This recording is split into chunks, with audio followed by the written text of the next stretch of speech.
नमस्कार, आप देख रहे हैं आवाज इंडिया, देश की भरोसेमंद आवाज। मैं हूं पिंकी। खबरों का सिलसिला शुरू करने से पहले आइए नजर डाल लेते हैं आज की हेडलाइंस पर। भोपाल रैली में राहुल गांधी ने सरकार को घेरा, युद्ध और डील पर उठाए सवाल। कैबिनेट का बड़ा फैसला, रेलवे मेट्रो प्रोजेक्ट्स पास, केरल का नाम होगा केरलम। इंडियन यूथ कांग्रेस अध्यक्ष उदय भानु चिप गिरफ्तार, 4 दिन की पुलिस हिरासत। और आजम खान को हाई कोर्ट से अंतरिम राहत बरकरार, 24 मार्च तक टली सुनवाई। अब खबरें विस्तार से। भारत अमेरिका ट्रेड डील के विरोध में मध्य प्रदेश की राजधानी भोपाल के जवाहर चौक पर आयोजित किसान महाचौपाल में राहुल गांधी ने केंद्र सरकार पर जमकर निशाना साधा है। उन्होंने आरोप लगाया है कि प्रधानमंत्री नरेंद्र मोदी ने अंतर्राष्ट्रीय समझौते के जरिए किसानों के हितों से समझौता किया है। राहुल ने दावा किया है कि 4 महीने तक कृषि मुद्दों पर बातचीत रुकी रही और संबंधित मंत्रियों से कोई ठोस चर्चा नहीं हुई। उनके अनुसार सरकार नहीं चाहती कि अमेरिका की बड़ी कंपनियां सोया, कपास और मक्का जैसे उत्पाद भारत में बेचे। उन्होंने आरोप लगाया है कि भाषण के बाद प्रधानमंत्री ने बिना कैबिनेट चर्चा के तत्कालीन अमेरिकी राष्ट्रपति डोनाल्ड ट्रंप से फोन पर सहमति दी। राहुल गांधी ने कहा है कि इस फैसले से किसानों और टेक्सटाइल उद्योग को नुकसान पहुंचा है।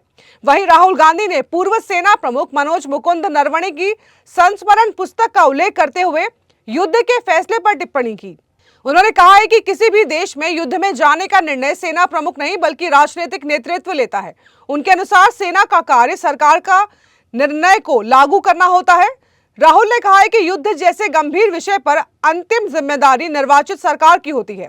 इस बयान के बाद राजनीतिक हलकों में नई बहस छिड़ गई है। कार्यक्रम में बड़ी संख्या में किसान और कांग्रेस कार्यकर्ता मौजूद रहे। मामले को लेकर सत्ता और विपक्ष के बीच आरोप प्रत्यारोप तेज हो गए। केंद्रीय मंत्रिमंडल ने बुनियादी ढांचे और रेलवे परियोजनाओं के लिए कुल 12,236 करोड़ रुपए के निवेश को मंजूरी दी है। नई दिल्ली स्थित सेवा तीर्थ में हुई पहली कैबिनेट बैठक के बाद केंद्रीय मंत्री अश्विनी वैष्णव ने फैसलों की जानकारी दी है। रेलवे क्षेत्र में गोंदिया जबलपुर लाइन के दोहरीकरण के लिए 5,236 करोड़ रुपए स्वीकृत किए गए हैं। इसके अलावा पुनरक किऊल और गम्हरिया चांडिल रेलखंड की तीसरी और चौथी लाइन के विस्तार को भी हरी झंडी मिली है।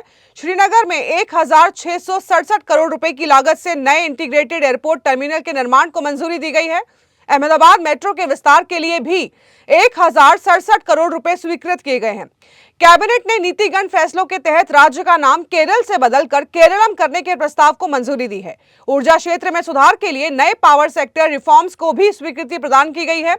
कृषि क्षेत्र को ध्यान में रखते हुए कच्चे जूट के लिए न्यूनतम समर्थन मूल्य तय किया गया है, जिसके लिए 430 करोड़ रुपए का प्रावधान है। सरकार का कहना है कि इन फैसलों से कनेक्टिविटी और आर्थिक गतिविधियों को बढ़ावा मिलेगा।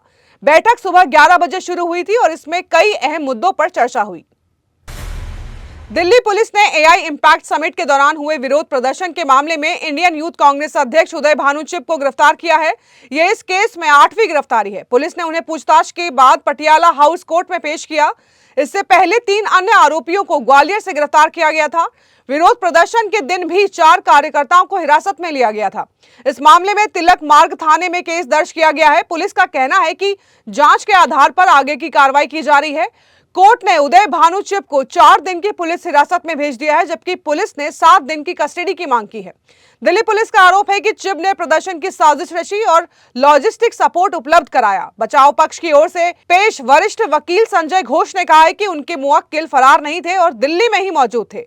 उन्होंने दलील दी है कि प्रदर्शनकारी निहत्थे थे और इसे दंगा बताना उचित नहीं है। पुलिस सूत्रों के अनुसार यह मामला अब क्राइम ब्रांच को ट्रांसफर कर दिया गया है।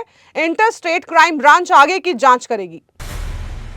समाजवादी पार्टी के वरिष्ठ नेता और पूर्व मंत्री आजम खान से जुड़े मामले में इलाहाबाद हाई कोर्ट ने सुनवाई हुई है, जहां जस्टिस समित गोपाल की सिंगल बेंच ने उन्हें और सह आरोपी वीरेंद्र गोयल समेत अन्य याचिकाकर्ताओं को मिली अंतरिम राहत 24 मार्च तक बढ़ा दी है। अदालत पहले ही ट्रायल कोर्ट को अंतिम आदेश पारित करने से अंतरिम रूप से रोक चुकी है। याचिकाकर्ताओं ने ट्रायल कोर्ट के 30 मई 2025 के आदेश को चुनौती देते हुए अंतिम फैसले पर रोक की मांग की है। हाई कोर्ट ने सभी संबंधित याचिकाओं को जोड़कर संयुक्त सुनवाई का आदेश दिया है। मामले की अगली सुनवाई निर्धारित तिथि पर होगी। यह मामला वर्ष 2016 के कथित बलपूर्वक बेदखली मामले से जुड़ा है, जिसमें 15 अक्टूबर 2016 को रामपुर स्थित यतीमखाना वक्फ संख्या 157 संपत्ति पर अनाधिकृत ढांचे को हटाने की कार्रवाई की गई थी। इस मामले में वर्ष 2019 में रामपुर कोतवाली थाने में मुकदमा दर्ज किया गया था। याचिका में दलील दी गई है कि मुख्य गवाहों की दोबारा गवाही और महत्वपूर्ण वीडियो फुटेज को रिकॉर्ड में शामिल किए बिना निष्पक्ष सुनवाई संभव नहीं है। सह आरोपी मोहम्मद इस्लाम उर्फ इस्लाम ठेकेदार, शाहिद प्रधान और आले हसन खान की याचिकाओं पर भी एक साथ सुनवाई चल रही है। अदालत ने सभी पक्षों को अगली तारीख पर उपस्थित रहने के निर्देश दिए हैं। वक्त हो चला है एक छोटे से ब्रेक का।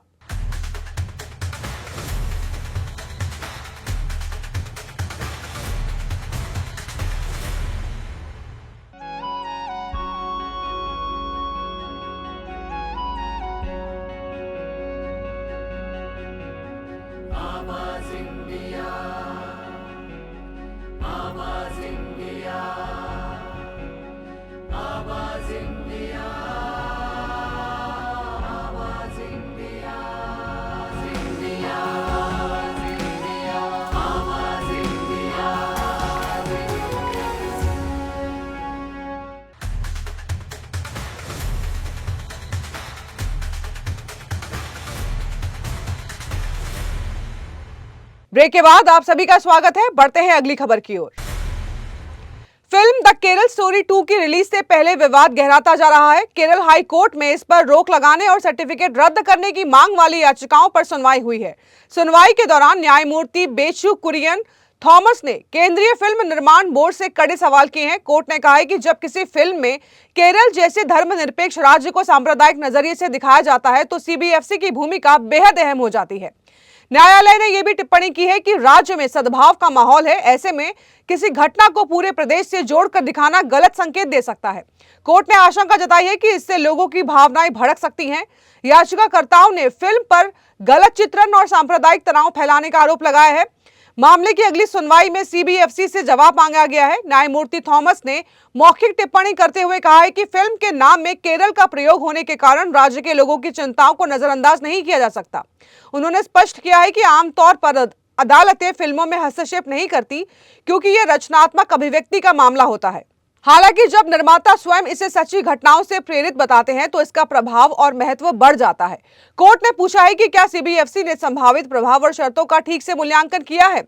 न्यायालय ने कहा है कि रचनात्मक स्वतंत्रता महत्वपूर्ण है, लेकिन तय दिशा निर्देशों का पालन भी अनिवार्य है।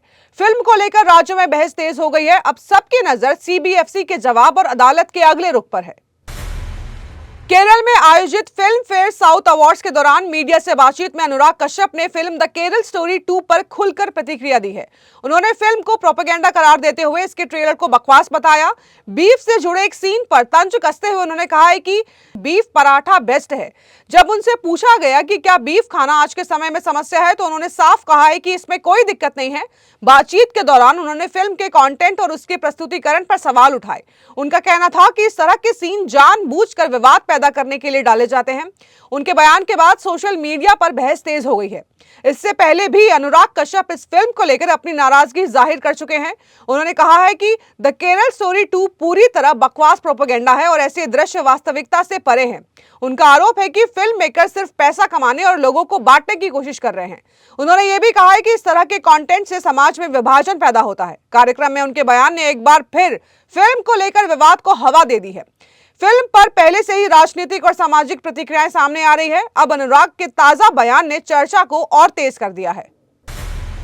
T20 विश्व कप 2026 में वेस्टइंडीज और जिम्बाब्वे के मुकाबले में शिमरन हेटमायर ने इतिहास रच दिया है। जिम्बाब्वे ने टॉस जीतकर वेस्टइंडीज को पहले बल्लेबाजी का न्योता दिया।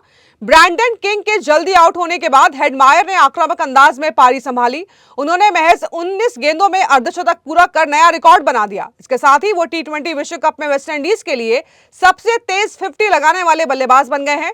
उनकी पारी ने मैच का रुख पूरी तरह बदल दिया। हेटमायर ने इसी टूर्नामेंट में स्कॉटलैंड के खिलाफ 22 गेंदों में बनाया अपना पिछला रिकॉर्ड भी तोड़ दिया है। इस मुकाबले में उन्होंने 34 गेंदों पर 7 चौकों और 7 छक्कों की मदद से 85 रन बनाए। उनकी विस्फोटक बल्लेबाजी के सामने जिम्बाब्वे के गेंदबाज बेबस नजर आए। वेस्टइंडीज ने इस मैच में रोस्टन जेस की जगह रोमारियो शेफर्ड को मौका दिया है। वहीं जिम्बाब्वे के मसाकादजा के स्थान पर रिचर्ड नगारवा को टीम में शामिल किया गया है। हेटमायर की पारी को टूर्नामेंट की सबसे दमदार पारियों में गिना जा रहा है। तो देश और दुनिया की बड़ी खबरों में फिलहाल के लिए इतना ही। जुड़े रहिए आवाज इंडिया के साथ, जल्द होगी मुलाकात। तब तक के लिए नमस्कार।